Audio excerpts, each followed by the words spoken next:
예수님께서 이 세상에 오신 나를 기념한 대림절 셋째 주일 저희들에게 주시는 말씀은 시편 3편 3절 말씀입니다. 시편 3편 3절 다 찾으신 줄 알고 한 목소리로 같이 봉독하겠습니다. 시작. 여호와여, 주는 나의 방패시요 나의 영광이시요 나의 머리를 드시는 자신이다. 아멘. 죄와 낙심에서 들어올리시는 주님이라는 제목으로 차명근 목사님께서 말씀을 전해드리겠습니다. 이제 성탄절이 일주일 남았습니다. 나의 사랑하는 주님을 기다리며 우리 더 뜨거워지고 또 그분을 더 닮아가는 귀한 한 주간이 되기를 축복합니다. 지난 주일에 우리 등잔대를 나눴죠. 그 등잔대를 나눴는데 이 등잔대는 우리와 세상을 밝히시는 예수 그리스도이십니다. 또한 등잔대는 예수님이시기도 하지만 여러분입니다. 교회입니다. 세상을 비추는 교회이기도 합니다. 여러분은 예수님을 밝히는 세상의 빛입니다. 여러분은 빛으로 부르심을 받았습니다. 아무 의미 없는 자로 존재하는 것이 아니고 또 아무 의미 없는 자로 살아가는 것이 아니라는 거예요. 정박한 배가 항구에 정박해 있죠. 그 정박한 배도 충분히 멋있는 배이지만 배의 부르심은 항해에 있죠. 악보의 노래도 참 아름다운 노래이지만 악보의 부르심은 불리는 데 있는 것과 같습니다. 여러분은 말 아래에 숨겨진 불이 아니라 등경 위에서 세상을 밝히는 빛으로 부르심을 받았습니다. 그러나 이 일을 여러분 걱정하지 마십시오. 성경은 분명히 말씀하고 있습니다. 여러분 가운데 착한 일을 시작하신 이가 그 일을 이루시리라.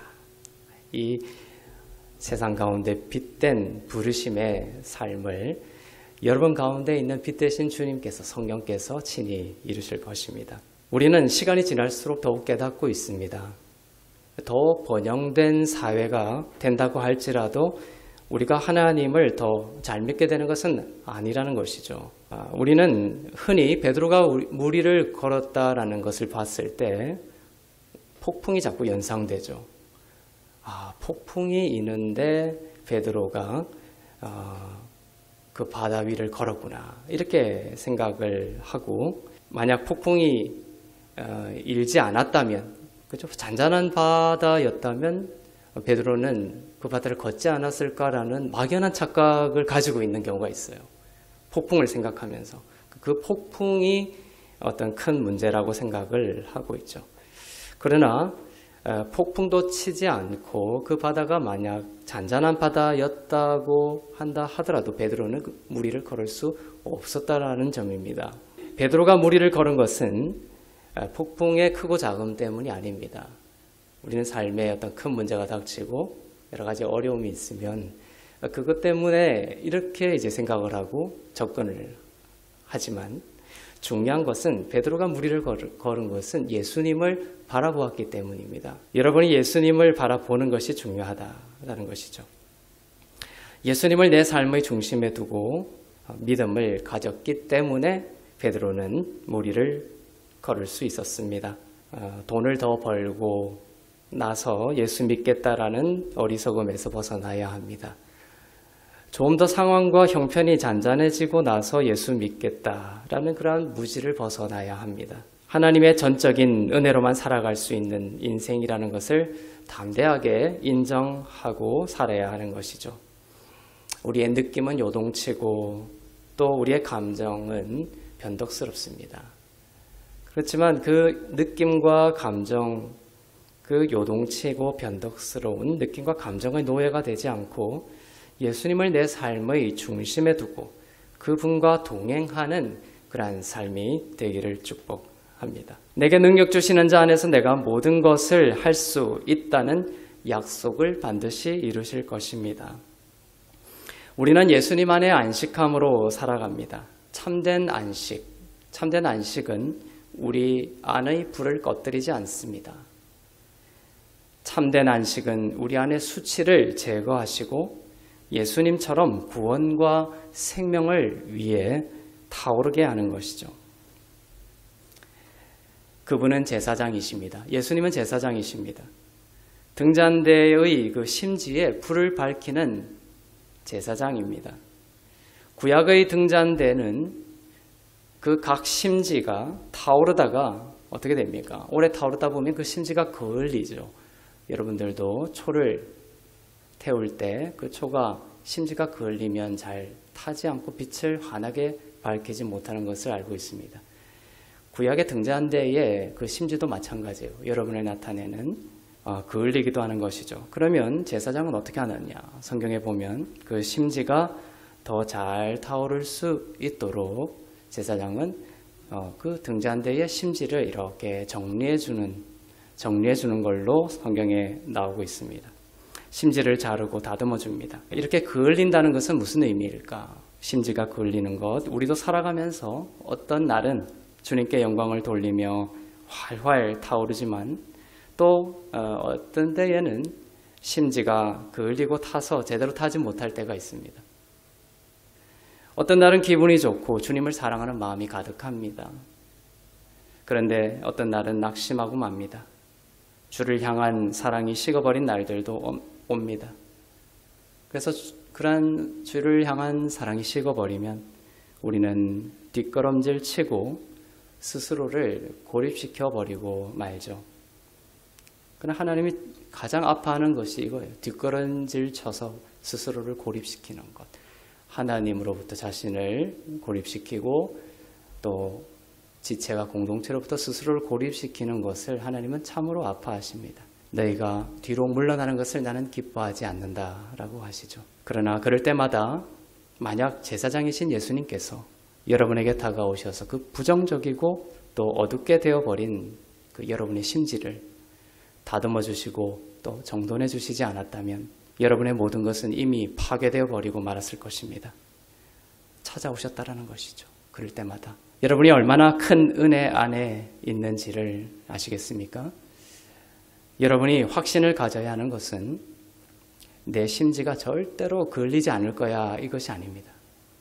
걸릴 때도 있을 것입니다. 그러나 우리가 확신을 가지는 것은 그런 순간이 올지라도 우리에게는 선하시고 그 인자하심이 영원하신 예수님이 함께 계시며 그 제사장님께서 나에게 친절하게 다가오셔서 나의 심지를 그 기름으로 빠져드는 나를 들어 올리시고 그 심지를 정리하시고 다듬어 주셔서 더 활활 타오를 수 있도록 도우시고 일으켜 세우신다라는 것을 확신하는 것입니다.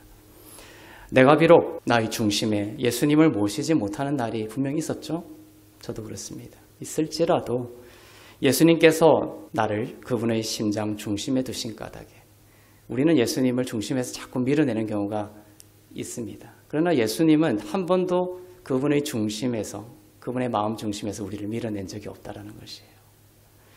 그분의 심장 중심에 두신 그 까닭 때문에 나로 하여금 우리로 하여금 예수님을 다시 중심에 모시게 하실 것이라는 선하신 예수님의 사랑을 우리가 반드시 믿어야 하는 것입니다. 올해 혹 여러분 가운데 그 심지가 타버려서 그을려 낙심과 절망의 시간이었을지라도 지금 이 순간 예수님께서 여러분 인생과 영혼의 심지를 다듬어 주시고 또 잠겨버린 그 기름에 잠겨버린 그래서 타오르지 못하는 그 심지를 꺼내어 주시고 그 심지를 다시금 중앙에 인재해 계시는 예수님을 향하도록 하실 것을 믿고 기도하는 송구 또 영신의 시간들이 되기를 바랍니다.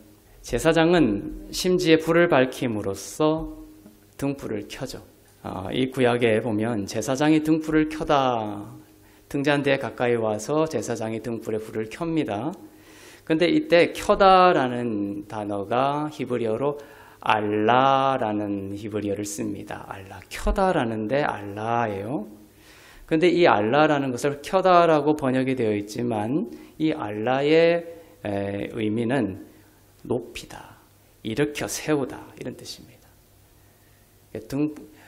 그 등불을 심지를 일으켜 세우다 이런 본래적인 의미를 번역을 어떻게 한다? 의미를 어떻게 받아들인다? 등불을 켜다라는 거예요. 등불을 켠다라는 것은 바로 제사장이신 예수님께서 우리를 이렇게 들어 올리신다라는 거예요.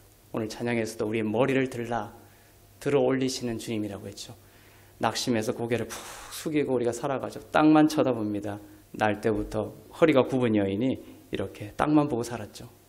발만 보고 사람들을 이 사람이 누군가, 이 사람이 누군가, 저 사람은 저쪽 거리에 골목에 사는 사람이다. 이렇게 얼굴을 보고 구분한 게 아니라 이 허리 굽은 여인은 사람들의 발만 보고 땅만 보고 살았던 거예요. 예수님을 만나고 치유를 받고 고개를 들고 주님을 보게 되었던 거예요. 이 낙심하고 절망 가운데 있는 자를 주님께서는 그 심지를 들어 올리심으로 주님을 바라보게 하시고 활활 타오르게 하시는 거예요. 빛된 삶으로 초청하고 회복시키는 것입니다. 이처럼 히브리어로 높이다, 이렇게 세우다 이런 뜻입니다. 불을 켜다라는 의미가 예수님이 여러분을 이렇게 밝히실 때마다 여러분은 높이 올라갑니다. 예수님이 여러분 삶에 불을 켤 때마다 여러분이 내려가고 절망하고 낙심하고 무너지는 것이 아닙니다. 여러분의 삶에 주님은 불을 켜시고 다가오셔서 제사장께서 불을 켜실 때마다 여러분은 계속 높이 올라가는 거예요. 그가 나를 사랑한 즉 내가 그를 높이리라. 시편 91편의 말씀이죠. 높이시기를 원하십니다. 세상이 높이는 것은 무너집니다. 내가 높이는 것도 무너집니다. 하지만 주님이 우리의 불을 밝히시고 우리를 높이시면 그것은 영원하다는 것이죠. 많은 열매가 있다는 것입니다. 심지가 낮아지고 처져서 기름에 잠겨버려 꺼지려고 할 때 성경에 보면 그 심지를 제사장이 금집게가 나옵니다. 금집게로 집어 일으켜서 세우시고 중앙에 계신 그 심지의 방향이 중앙으로 향하게 한다고 했죠. 중앙에 계신 예수의 임재를 향하게 하심으로 불타오르게 하시는 것입니다. 지금 이 순간 이렇게 흐트러진 우리의 영혼 가운데 하나님이 하실 일이 바로 이것입니다. 여러분의 무너지고 또 소망 없다고 생각한 가정과 또 미래를 두고 있는 여러분의 삶 가운데 지금 하나님이 하실 일이 바로 이것입니다. 그걸 기대하십시오. 이 등불을 켜다라고 할 때 이 알라라는 단어를 쓴다고 했죠. 높이 올리다. 근데 이 단어는 제사의 그 5가지 제사가 있죠. 속죄제, 속건제, 번제 이런 식으로 5가지가 있는데 그 중에 번제를 나타내는 단어, 그 번제가 히브리어 올라입니다. 올라. 히브리어 올라라는 이 번제는 그래서 번제는 높이 올리는 제사 이런 뜻이에요. 높이 올려드리는 제사, 이것을 번제라고 합니다. 똑같은 단어이죠. 제사장이 등불을 켜다라는 알라도 위로 올리는 것입니다. 심지가 절반이 기름에 잠겨 있어야 하는데 그 심지가 절반만 적당하게 잠겨 있어야 불이 타오르죠. 활활. 근데 그것이 점점 이렇게 기름 밑으로 빠져 내려가서 꺼지려고 합니다. 이것은 우리 삶의 낙심과 절망을 상징합니다. 주일에는 마치 불 붙는 것 같아요. 그런데 한 수요일쯤 되면 이 심지가 밑으로 푹 꺼져버립니다. 주중을 살면서 성경 말씀대로예요. 세상의 염려와 근심으로 그 심지가 그을리고 또 방향을 주님으로 향했던 그 심지가 점점 이렇게 흔들려가지고 세상을 향하고 또 나를 공격하는 재정의 위협과 또 질병의 위협과 사람들의 평가와 그 세상을 향해서 이 심지가 막 돌아가는 거예요. 주님을 향하지 못하고. 그럴 때마다 이 심지를 제사장께서 오셔서 기름에서 꺼내주시고 그 흘린 부분을 잘라주시고 다듬어주시고 다시 가운데를 향하게 하신다는 것입니다. 하나님은 은혜를 베푸시어 대제사장이신 예수님을 통해 우리를 일으켜 세우십니다. 금으로 된 집게로 심지를 들어 올리시는 것이죠. 그리하여 다시금 주의 이름으로 빛을 내게 하시고 어둠이 빛에 의해 몰려나가도록 도우십니다. 우리가 다 타버려 낙심하고 실망할 때 하나님은 우리를 책망하지 않으시고 꾸짖거나 정죄하지 않으시고 도리어 우리를 일으켜 세우시는 분이십니다. 예수님의 이름의 뜻이 무엇입니까? 예슈아, 구원하신다라는 뜻입니다. 예수님은 구원하시는 분이십니다. 우리가 예수님을 만날 때마다, 예수님이 우리에게 다가오실 때마다, 예수님이 여러분 가운데 무슨 일을 하실 때마다 여러분은 구원받는 것입니다. 예수님은 구원하시는 일을 즐겨하시고 기뻐하십니다. 예수님은 제자들을 통해 거린을 일으켜 세우셨죠. 예수님은 사람들을 일으켜 세우시는 것을 좋아하시고 기뻐하십니다. 예수님이 바로 그러한 분이시며 또한 예수님이 여러분 가운데 그 이 구원의 일을 반드시 하시는 분이라는 믿음을 이 시간 여러분들이 가지시기를 축복합니다. 사람들이 죄를 짓는 것은 낙심하고 또 절망하고 목적과 비전을 잃어서일 경우가 많습니다. 로마서 8장의 말씀처럼 우리의 육신에는 우리도 어쩔 수 없는 육신의 죄가 있다고 했죠.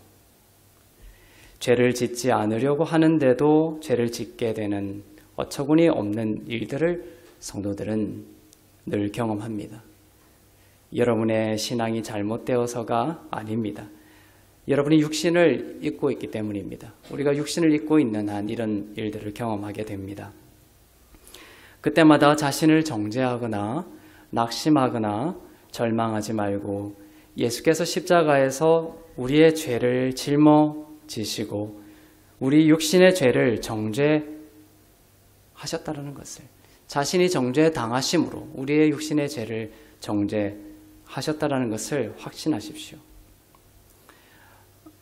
여러분을 괴롭히는 마음과 마음의 그 미움들이 있죠. 또 분노가 있습니다. 시기와 탐심들이 있습니다. 여러분들이 육신의 죄들이 마음에서 이렇게 발견이 되어지면 괴롭죠. 이것이 즐겁고 그것을 따라가기를 기뻐하면 그것은 거듭난 자의 경향성이 아니죠. 그래, 미워하지 않는다는 것이 아닙니다. 또 화가 일어나지 않는다는 것이 아닙니다. 이 육신의 죄 때문에 이런 것들이 자꾸만 올라와요. 그러나 예수 믿는 자들은 그것이 올라올 때마다 고통스러운, 아픈 거예요. 그럴 때마다 정죄하지 마십시오. 우리 저번에 성경을 통해서 배웠듯이 그때마다 이 육신의 죄를 예수께서 그의 몸으로 정죄당하시고 또 그 육신의 죄를 정죄했기 때문에 더 이상 그것과 내가 동일시된 것이 아니다. 주님께서 이것을 나로부터 멀리 하셨다라는 것을 믿으시기를 바랍니다. 그리고 나서 이제 해야 할 것이 있습니다. 더 이상 정죄받지 않는다라는 것과 함께 블레싱이 있어야 합니다. 옛 몸은 정죄되어 사라졌고 이제 여러분은 새 피조물이 되었습니다. 부활의 몸을 입기 전까지 여러분은 하나님이 여러분을 블레싱하는 그 축복에 여러분의 입술을 맞추어야 합니다. 새 피조물인 여러분의 영혼을 여러분이 계속해서 축복하는 것이 필요합니다. 입을 열어 소리를 내어 축복하는 것도 아주 좋습니다. 사단은 사람의 그 입으로 나온 소리를 듣습니다. 큰 소리든 작은 소리든 상관없습니다. 마음으로 온갖 부정적인 생각이 널뛰어도 여러분이 입으로 말할 때에는 축복의 언어를 쓸 수 있기를 바랍니다. 그 언어를 사단이 듣고 그 언어를 바탕으로 사단은 다시 공격할지 아니면 물러날지를 결정합니다. 예수님도 예수님을 시험하는 사탄에게 사람이 떡으로만 사는 것이 아니라 하나님의 모든 말씀으로 산다라고 소리를 내어 말씀하셨습니다. 예수님의 그 말씀이 3번에 이르자 사단은 물러가기를 결정했던 것이죠. 하나님은 여러분을 축복하심으로 여러분의 심지를 들어올리시고 더욱 환하게 밝히십니다. 그렇다면 여러분이 해야 할 것도 동일합니다. 여러분의 영혼과 삶을 계속해서 축복하십시오. 나는 그리스도 안에서 의롭고 흠없고 거룩하다. 하나님께서 나를 복의 근원으로 삼으셨다. 하나님께서 나에게 복을 더하신다. 그리스도 안에서 하나님은 나에게 세상이 가질 수 없는 능력과 지혜를 주신다. 나는 하나님의 지혜를 가진 자다. 이렇게 계속해서 자신을 축복하는 인생이 되기를 바랍니다. 어제 축복했다고 오늘 멈추지 마십시오. 사탄은 매일 공격해 오는데 많은 사람들은 어제 축복했다고 오늘은 멈추어 버리고 맙니다. 여러분이 여러분 자신을 축복하고 자녀를 축복하고 또 다른 지체들을 축복하는 것은 예수님께서 그 심지를 다듬고 또 꺼내 올리시며 높이시는 작업입니다. 그 일에 여러분이 동의하는 것입니다. 축복은 마치 예수님과 여러분이 꼭 껴안고 있는 것과 같습니다. 하나된 자에게 주시는 선물입니다. 하나님은 예수님에게도 축복하셨죠. 하나님이 하나님의 아들이신 예수님을 축복하셨다라는 것을 주목하십시오. 이는 내 사랑하는 아들이요 내 기뻐하는 자다. 이 축복은 하나님과 그의 아들 예수께서 서로 껴안고 있는 것을 상징합니다. 사탄은 이 하나됨을 두려워합니다. 여러분이 하나님이 여러분을 축복하는 것을 바라보며 그 믿음으로 여러분 자신을 축복할 때 여러분과 예수님이 서로 껴안고 있는 것과 같다는 것이죠. 사단은 그것을 봅니다. 그 축복하는 여러분의 말을 보는 거예요. 그리고 물러날지 공격할지를 판단하는 것입니다. 그래서 축복은 상당히 중요합니다. 저번에 로마서 8장의 말씀을 통해서 우리가 육신의 그 죄에서 더 이상 정죄당하지 않는다라는 이 위대한 진리를 우리가 배웠습니다. 그리고 오늘 핵심은 뭐냐면 성경은 거기에 그치지 않는다는 것이에요. 여러분이 의로운 자라는 것, 하나님의 자녀라는 것, 하나님 그리스도 안에서 여러분이 어떤 자인지를 계속해서 축복하는 것, 그것이 성경에 계속 나옵니다. 이 축복을 통해서 이제 정죄당하지 않는 데서 그치는 것이 아니라 세상을 향하여 환하게 타오를 수 있는 거예요. 그 부분을 이야기하고자 하는 것입니다. 그것이 뭐다? 축복이라는 거예요. 블레싱. 그래서 창세기 12장의 아브라함의 이야기를 시작하면서 끝없이 변함없이 나오는 하나님의 행위가 있습니다. 아브라함을 끝없이 축복하십니다. 12장에, 15장에, 17장에, 22장에 끝없이 나오는 그 축복을 통해서 아브라함의 믿음은 성장하고 깊어질 수 있었던 것이에요.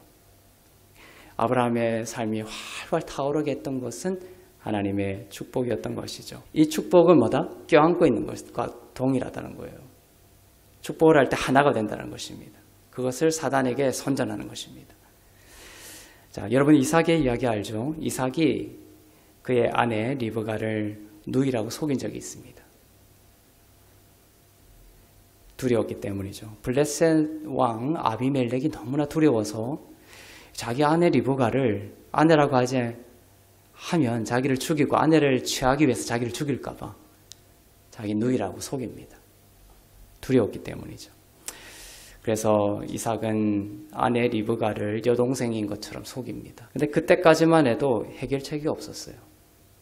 속인 것, 그리고 그러한 속임 아래 어둡게 살아가는 것 외에 이 아비멜렉의 두려움으로부터 벗어나고 아비멜렉의 위협과 공격에 제한당하지 아니하며 타오르는 방법을 찾지 못했어요.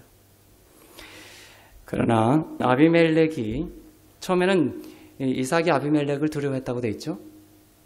그런데 아비멜렉이 도리어 이삭을 두려워하고 모든 상황이 역전되는 순간이 옵니다. 그것은 바로 이삭이 그의 아내 리브가를 껴안고 있는 것을 아비멜렉이 보게 되었을 때입니다. 아비멜렉이 이렇게 가다가 우연히 한 장면을 보게 돼요. 어떤 장면이냐면 이삭이 자기 아내 리브가를 껴안고 있는 거예요. 분명히 여동생이라고 했는데 자기 여동생을 껴안고 있는 거예요. 마치 아내라는 것이 이제 드러난 것이죠. 그런데 이 장면이 상당히 신학적으로 중요한 의미가 있다는 거예요. 복음적으로. 껴안는 것을 봤을 때부터 아비멜렉이 두려워하기 시작합니다. 모든 상황이 역전됩니다. 창세기 26장 8절부터 9절을 보겠습니다. 시작. 이삭이 거기에 오래 거주하였더니 이삭이 그의 아내 리브가를 껴안은 것을 블레셋 왕 아비멜렉이 창으로 내다본지라. 이에 아비멜렉이 이삭을 불러 이르되 그가 분명히 내 아내건을 어찌 내 누이라 하였느냐. 이삭이 그에게 대답하되 내 생각에 그로 말미암아 내가 죽게 될까 두려워함이었음이로다. 자, 이 시점부터 이제 본문 뒤를 읽어보면 이제 아비멜렉이 도리어 두려워하는 걸로 넘어가며 역전이 됩니다. 이것은 우리가 어떻게 사단의 공격을 이기는지에 대한 방법이 여기에 숨어 있다는 것이죠. 여러분이 사단을 두려워하는 것이 아니라 도리어 사단이 여러분을 두려워하고 그 공격을 멈출 수 있는 방법이 여기 있다는 것입니다.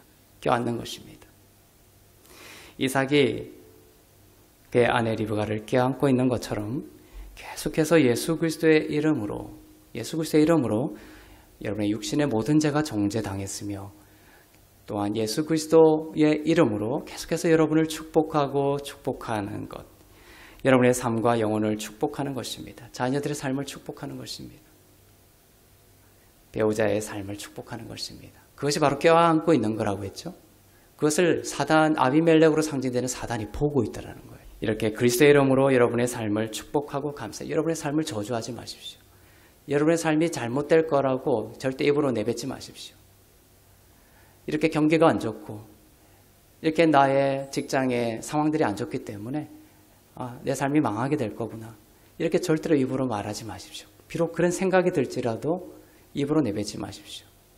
그것을 주님 안에서 그 생각을 가져가고 복음으로써 그 모든 생각으로부터 정죄당하고 벗어났으며 축복의 사람이라는 하나님부터 축복받는 자라는 그 영을 회복하고서 그것을 말하는 것이죠. 그럼 사단은 그 말을 듣는 것입니다. 그때 이삭이 리브가를 껴안고 있는 것을 보는 것처럼 그 말을 통해서 아비멜렉인 사단이 여러분의 삶을 보는 거예요. 그리고 두려워하고 도리어 그 위치가 역전이 되는 것입니다. 이삭이 이제 아비멜렉을 위해서 기도하는 장면이 이제 나오게 되는 거예요.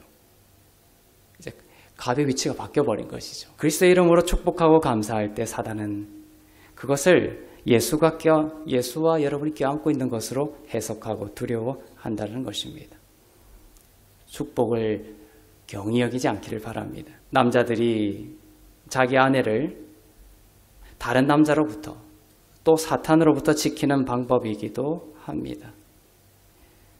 아내를 껴안듯이 이삭이 오늘 아내 리브가를 껴안고 있듯이 남편들은 여기 남편분들 계시죠. 남편들은 그 아내를 사랑하고 그 아내를 축복하는 것을 통해 세상에 빛을 비추는 것입니다. 사단에게 보여주는 것입니다. 아내도 마찬가지겠죠. 아내와 또 남편이 서로 축복하고 서로 사랑하는 것을 시기하는 사람이 있다면 그건 정상이 아닙니다. 그것은 아비멜렉의 영이에요. 그게 지지 마십시오. 지금 세상의 흐름이 그런 식으로 가고 있습니다. 그죠? 하지만 성경은 그렇지 않습니다. 아비멜렉의 그 영이 쫓겨나가고 이삭과 리브가의 그 껴안는 영이 여러분 가운데 회복되기를 축복합니다. 사단의 이름은 참소와 분열이라는 뜻이에요. 화목을 싫어하고 하나 되는 것을 증오합니다. 어떻게든 그 깨버리려고 합니다. 부부 사이를. 삼위일체의 하나님은 서로를 껴안는 완벽한 사랑의 힘이죠. 그 삼위일체도 상당히 그런 완벽한 서로를 껴안는 완벽한 사랑의 힘을 보여줍니다. 페리코레시스라는 그 삼위일체라는 헬라어가 서로 손을 잡고 원을 그리며 춤을 추다 이런 뜻이에요. 성부, 성자, 성령, 삼위일체 하나님은 서로를 축복하세요. 하나님께서 그 아들 예수를 축복하셨던 것처럼 또 예수께서 성령 하나님을 축복하셨던 것처럼 성령 하나님께서 또 예수를 축복하셨던 것처럼 삼위일체 하나님은 서로를 축복하심으로 삼위이지만 완벽한 하나를 이루게 되는 것이에요. 우리의 육신의 죄가 정죄당했다는 것을 믿고 확신하는 단계만으로도 영적 승리의 높은 단계입니다. 그런데 많은 사람들은 이 블레싱, 축복이 고갈됨으로 인해 다시 죄에 빠져들어갑니다. 그리하여 우리는 더 이상 정죄당하지 않는다라는 그것이 높은 차원이죠. 그 높은 차원에서부터 더 높은 차원으로 날아올라야 하는 것인데 그것이 바로 하나님의 축복으로 나를 축복하고 자녀와 또 배우자와 이웃을 축복하는 것입니다. 등불의 심지가 기름의 그 수렁에서 빠져나와 활활 타오른 것과 같습니다. 사람들은 그 마음을 다 잡았다가도 하나님이 나를 보살피지 않는 그런 생각, 하나님이 나를 축복하지 않는 것 같은 그런 생각이 들 때가 있어요. 영혼의 빈곤이죠. 그것이 무서운 지점입니다. 하나님을 믿어요. 예수님을 믿어요. 근데 하나님과 내 사이가 거리가 멀어져서 하나님이 나를 축복하지 않고 보살피지 않는 것 같다라는 이 생각이 들 때 어떻게 됩니까? 이제 내 힘으로 내가 훔쳐서라도 살아야지 라면서 죄를 범하게 되는 것이에요. 죄를 범하지 말아야 돼 이렇게 해서 그걸 막을 수 있는 게 아닙니다. 무엇이 필요하냐면 내 영혼의 빈곤이 해결이 돼야 돼요. 내 안이 그리스도의 영으로 부유해져야 됩니다. 그러면 뭐 남의 거 훔쳐가지고 살지 않아도 돼요. 누구 미워하면서 살지 않아도 돼요. 누구 시기하지 않으면서 살아도 돼요. 왜 그렇게 살았죠? 내 영혼이 빈곤했기 때문입니다. 내 힘으로 그걸 이제 해야 되겠다는 거예요. 그 해결책은 다시금 내 영혼이 활활 예수 그리스도의 영으로 타오르며 부유해지는 것입니다. 하나님이 나를 끝없이 축복하고 있다는 그 축복에 내 시선을 맞추며 내 영혼이 풍요로워질 때 그때 우리는 죄에서 멀어질 수 있는 거예요. 이것이 은혜의 복음으로 죄를 이기는 방법입니다. 율법으로 죄 지으면 지옥 가 이런 식으로는 계속 우리는 더 죄를 짓게 되어 있어요.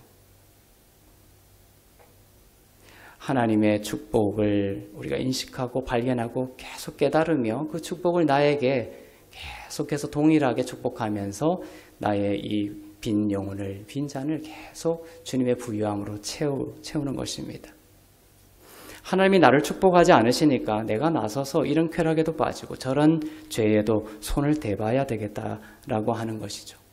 내면의 빈곤이라고 했습니다. 하나님의 축복으로 우리가 부유하지 아니하면 내면의 빈곤은 우리를 죄의 수렁으로 다시 끌고 갑니다. 내면의 빈곤이 있기 때문에 다른 사람의 인정이 필요하죠.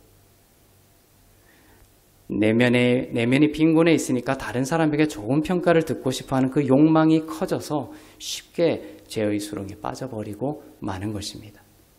그러나 그 영혼이 빈곤하지 않고 부유한 자는 사람의 평가와 시선에 휘둘리지 않습니다. 내가 예수님으로 충만하고 예수님이 나를 충만한데 세상은 다 불타고 다 사라지고 영원하지 않은 그곳으로부터 내가 만족을 얻고 그들의 평가에 내가 휘둘리는 것은 아무 의미가 없다는 것을 발견하게 되는 것이죠. 도리어 내가 그들을 축복하는 자라는 것을 발견하게 되는 것입니다. 하나님의 영광을 생각하고 우리는 영혼이 빈곤에서 벗어나 부유해질 때 우리는 하나님의 영광 가운데 하나님의 영광을 생각하고 하나님께 영광을 돌리는 삶을 의식하며 담대히 걸어갑니다. 우리가 실패하면 어떡하나. 이것이 참 우리를 괴롭히는 것 중에 중요한 부분이에요. 여러분 왜 도전하지 못하고 있죠? 왜 생각했던 그 일 못했죠? 또 뭔가를 할 때 여러분 가운데 깊은 두려움의 원인 중에 하나가 뭡니까? 실패에 대한 두려움이죠. 그러나 은혜의 복음은 뭐냐면 이 고개사들이 고개를 할 때 밑에 그물을 칩니다. 근데 실험을 했어요. 고개사가 고개를 이렇게 훈련을 할 때 밑에 안전한 그물을 치고 고개 훈련을 한 사람과 그물을 치지 않고 고개 훈련을 한 사람을 비교를 해봤습니다. 어떤 사람이 화려하고 아름답고 불타오르는 그런 멋진 고개를 구현해낼까요? 그것은 안전한 그물이 있다는 것을 의식하고 믿는 자입니다. 안전한 그물이 밑에 있을 때 그 고개사는 마음껏 자신을 연단하고 자신을 훈련하고 자신을 성장시키며 아름다운 고개사가 될 수 있는 거예요. 은혜의 복음이 아닌 잘못된 행위의 복음과 다른 복음은 뭐죠? 너가 실수하고 너가 죄 지으면 지옥 가 이거죠. 그것은 복음 아닙니다. 은혜의 복음은 예수께서 오셔서 나의 피로 우리에게 영원한 생명을 약속하셨어요. 우리가 죄 짓고 넘어지고 흔들릴 때에도 우리를 향한 하나님의 사랑과 영원한 생명은 변하지 않습니다. 안전한 영생의 그물이 쳐졌어요. 이제는 여러분이 실패해도 안전하고 그 영혼이 안전하고 안식할 수 있는 은혜의 복음 안에서 변하지 않는 영원한 생명을 가진 자예요. 여러분들이. 그것을 믿고 살아갈 때에 여러분들은 실패를 두려워하지 않고 도전할 수 있게 된다는 것이죠. 그래서 은혜의 복음을 아는 자들은 물러서지 않게 되고 도리어 더 적극적으로 삶을 그리스도의 영광을 위해서 살아갈 수 있게 되는 것입니다. 실패했을 때 사람들의 평가가 두려워 도전하지 않고 숨어버리는 것이 아니라 우리는 부활의 사람이에요. 넘어져도 튀어오르는 것입니다. 예수님의 삶이 그랬죠. 예수님은 늘 부활의 삶을 가르쳐 주시는 거예요. 너희들의 삶도 부활의 삶을 경험하게 될 것이다. 부활의 사람으로서 계속 배우며 우리는 도전합니다. 하나님의 축복이 내 안에 가득한 부요한 사람인 것이죠. 그 부요한 영이 로마서 8장에 보석같이 빼곡히 기록이 되어 있습니다. 하나님은 여러분을 보살피지 않으시는 분이 아닙니다. 여러분의 목자이십니다. 여러분의 목자가 되시며 여러분을 축복하시며 더 밝은 빛을 여러분이 빛내며 살아갈 수 있도록 항상 여러분을 들어 올리시는 분이다 라는 믿음을 가지셔야 돼요. 그렇지 않는 분이다. 그냥 팔짱 끼고 내가 죄 짓나 죄 안 짓나를 이렇게 팔짱 끼고 지켜보는 분식으로 믿으면 다룰 수가 없는 거예요. 하지만 내가 넘어질 때도 심지를 들어 올리시고 빛나게 하시는 들어 올리시는 나의 목자가 되시고 나를 축복하시는 분이다라는 믿음을 갖게 되는 시점부터 여러분의 삶 가운데 빛이 임하게 될 것입니다. 다윗은 노래했습니다. 시편 3편 3절을 다시 보겠습니다. 시작. 여호와여 주는 나의 방패시오 나의 영광이시오 나의 머리를 드시는 자이시니이다. 하나님은 여러분의 머리를 들어 올리시는 분이십니다. 그리고 영광을 돌리게 하십니다. 감사하게 하십니다. 찬송하게 하십니다. 그러면 사탄은 패배합니다. 머리를 들어 올리시듯 하나님은 여러분의 영혼의 심지를 들어 올리시고 일으켜 세우십니다. 요한복음 15장에 보면 포도나무 비유가 나옵니다. 요한복음 15장의 포도나무 비유에서 일부 설교자들은 잘못된 설교를 하죠. 열매를 맺지 아니하면 하나님이 가지를 잘라버린다라면서 열매를 맺지 못하는 성도들은 하나님이 지옥에 보내신다며 공포를 심어줍니다. 그렇다면 가장 먼저 지옥에 갈 사람은 그 설교자겠죠. 이것은 잘못된 해석이고 하나님을 잘못 반영하는 것입니다. 하나님을 잘못 반영하는 것이 우상이죠. 하나님을 열심히 믿으면서도 하나님을 우상으로 섬기는 사람이 있어요. 그죠? 그것은 뭐냐면 하나님에 대한 복음적이지 아니한 잘못된 믿음으로 하나님을 바라보는 것이 바로 우상입니다. 여러분이 때로는 하나님께 영광을 돌리는 삶을 살지 못할 때에도 하나님은 지옥에 보내지 않으십니다. 예수님의 보혈이 여러분의 죄를 깨끗하게 하셨기 때문이죠. 여러분은 좌절하고 낙심할 때가 있을 것입니다. 그래도 주님은 어떻게 하십니까? 여러분의 눈물을 닦아주시고 괜찮아, 집에 돌아왔구나 이렇게 안아주시는 분이십니다. 신약은 끝없이 이 좋으시고 선하시고 인자하신 예수님에 대해서 계속 우리에게 믿음을 전해주세요. 안아주시고 괜찮다라고 하시고 여러분의 영혼을 들어 올려주십니다. 삶의 주도권을 하나님이 가져가시는 거예요. 자꾸만. 심지가 이렇게 방향을 튼다는 것은 내가 내 삶의 주도권을 가지려고 통제하려고 하던 삶이었어요. 그런데 심지를 들어 올리시고 중앙으로 향하게 하시는 것은 안아주시는 것은 괜찮다라고 하시는 이유는 뭡니까? 너의 삶의 주도권을 내가 가지고 있다는 것을 너희가 인정해라는 것입니다. 믿으라는 것입니다. 탕자에게 가락지를 끼워주시고 옷을 입혀주시고 또 신발을 신겨주셨던 것처럼 말이죠. 아버지의 집에 도착했다라는 안식의 영이 여러분 가운데 충만하기를 바랍니다. 요한복음 15장 2절을 보겠습니다. 시작. 물은 내게 붙어있어 열매를 맺지 아니하는 가지는 아버지께서 그것을 제거해 버리시고 무릇 열매를 맺는 가지는 그 더 열매를 맺게 하려 하여 그것을 깨끗하게 하시느니라. 자, 여기 보면 열매를 맺지 아니하는 가지는 어떻게 하신다고요? 제거해 버린다 이렇게 되어 있죠. 자, 이걸 가지고 많은 설교자들은 이때까지 또 많은 그 고전의 주석들은 예수님 잘 안 믿으면 지옥에 보내버린다 이렇게 이제 설교를 해왔습니다. 그러나 그것은 복음이 아니죠. 헬라어 원문에 보면 이것은 제거한다라는 번역으로 되어 있는 이 부분은 헬라어로 아이로라는 단어입니다. 이것은 바로 들어올리다, 들어올리다라는 lift up, 들어올리다라는 의미를 가지고 있습니다. 일으키다, 세우다라는 뜻입니다. 그래서 의미가 어떻게 됩니까? 내게 열매를 맺지 아니하는 가지는 아버지께서 그것을 들어올리신다 이런 의미가 되는 것이죠. 원문적인 의미는.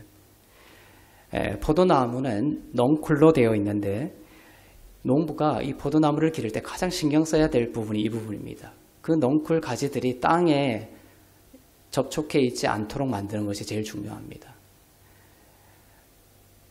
넝쿨이 땅에 쳐져 있는 것이 제일 위험하죠. 넝쿨이 땅에 떨어져 있으면 열매를 맺을 수 없기 때문입니다. 낙심과 절망 가운데, 영적 침체 가운데 있는 것입니다. 그래서 농부는 이런 포도나무를 들어 올려서 십자가 모양으로 된 지지대에 그 넝쿨을 올려놓습니다. 그 넝쿨은 이제 그 십자가 모양의 지지대를 올라타면서 열매를 맺기 시작하는 것이죠. 그것을 보면서 이것을 기록한 것이에요.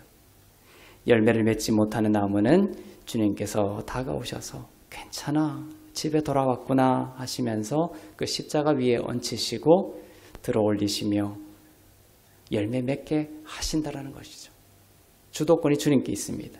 그 믿음이 여러분 가운데 충만하기를 바랍니다. 어린 사무엘의 이야기입니다. 사무엘의 모친은 한나죠. 한나의 뜻은 하나님의 은혜라는 뜻입니다. 한나 당시에 제사장은 엘리였습니다. 그런데 이 엘리 제사장에게는 아들들이 있었는데 이 아들들이 하나님 앞에서 악행을 저질렀어요. 성전에 온 여인과 동침을 하고 하나님께 사람들이 드린 그 제물들을 탐하고 자기의 것으로 만들어버렸습니다. 하나님께서 경고하셨지만 엘리 제사장은 그 아들들의 악행을 그냥 내버려뒀습니다. 자, 그 당시에 누가 태어났냐면 이 사무엘이 태어납니다. 한나로부터 사무엘이 태어납니다. 그리고 이 사무엘을 한나는 하나님께 바치게 되죠. 그리고 엘리 제사장의 종이 되게 했습니다. 그 당시 사무엘은 아직 어렸어요. 사무엘이 어렸다라는 이 말은 젊은 세대를 뜻합니다. 은혜의 세대를 뜻합니다. 베냐민과 같이 말이죠. 은혜의 복음을 믿는 세대를 말합니다. 자, 그런데 그 엘리 제사장과 사무엘이 나오는 그 성경 본문을 보다 보면은 대조가 되는 부분이 있습니다. 하나님이 아무리 불러도 하나님이 엘리 제사장을 계속 불러요. 그런데 엘리 제사장이 그것을 인지를 하지 못합니다. 불러도 대답 없는 이름이 되어버린 것이죠. 그런데 어린 사무엘은 하나님이 음성을 내셨을 때 그 음성을 알아차리게 됩니다. 비록 어렸지만 하나님의 영이 있는 자들은 아무리 어릴지라도 이렇게 하나님의 음성을 듣게 돼 있어요. 사무엘상 3장 2절부터 4절을 보겠습니다. 시작. 엘리야의 눈이 점점 어두워가서 잘 보지 못하는 그때에 그가 자기 처소에 누웠고 하나님의 등불은 아직 꺼지지 아니하였으며 사무엘은 하나님의 궤에 있는 여호와의 전 안에 누웠더니 여호와께서 사무엘을 부르시는지라 그가 대답하되 내가 여기 있나이다 하고. 참 아름다운 본문입니다. 여기에 보면 3절에 보면 하나님의 등불은 아직 꺼지지 아니하였으며 이렇게 되어 있죠. 상한 갈대를 꺾지 아니하시고 꺼져가는 등불도 꺼뜨리지 아니하시는 하나님의 마음을 느끼게 됩니다. 그리고 엘리 제사장은 이 등불을 돌보지를 않았어요. 아까 제사장이면 어떻게 돼요? 그 등불을 심지를 계속 관찰해야 되죠. 잘 타오를 수 있도록. 그런데 엘리 제사장은 하나님의 등불을 어떻게 한 거예요? 잘 돌보지 않았습니다. 이 엘리 제사장이 이 등불을 돌보지 않았기 때문에 등불의 심지들이 어떻게 되었을까요? 심지가 중앙을 향해 타오르지 않고 이리저리 자기의 소견대로 방향을 잃고 있었던 것입니다.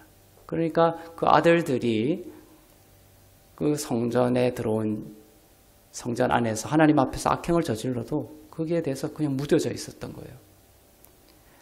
그것이 나타낸 다른 의미는 뭐냐면 그 등잔대에 그 심지, 등불 관리를 안 했던 거예요. 제사장인 엘리가. 심지는 그냥 흩어져 있었고 그 심지는 타다가 그을려서 밝게 타오르지 못하고 있었고 그 심지는 점차 기름 속으로 빠져들고 있었던 때였습니다. 예수님이 중심에 없었던 것이죠. 그런데 이와 달리 어린 사무엘은 달랐습니다. 이 소년의 영혼은 언제나 하나님을 향해 있었습니다. 너무나 주를 향해 있었기 때문에 주님이 부르셨을 때 여호와께서 부르시는 줄을 알고 내가 여기 있나이다 라고 응답했습니다. 여러분은 등잔대입니다.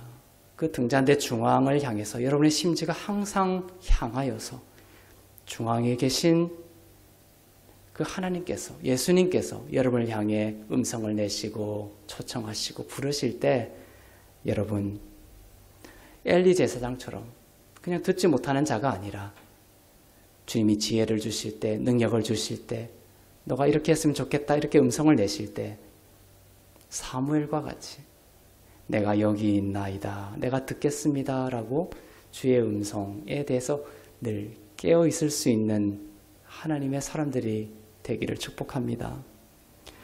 주님이 결국 우리를 들어 올리시는 그러한 은혜도 있지만 우리가 늘 주님을 향해 있어서 주님이 부르실 때 우리가 알아듣고 내가 여기 있습니다 라고 말하는 이 온전하고 사랑스러운 관계를 주님은 얼마나 기뻐하시고 원하시겠습니까?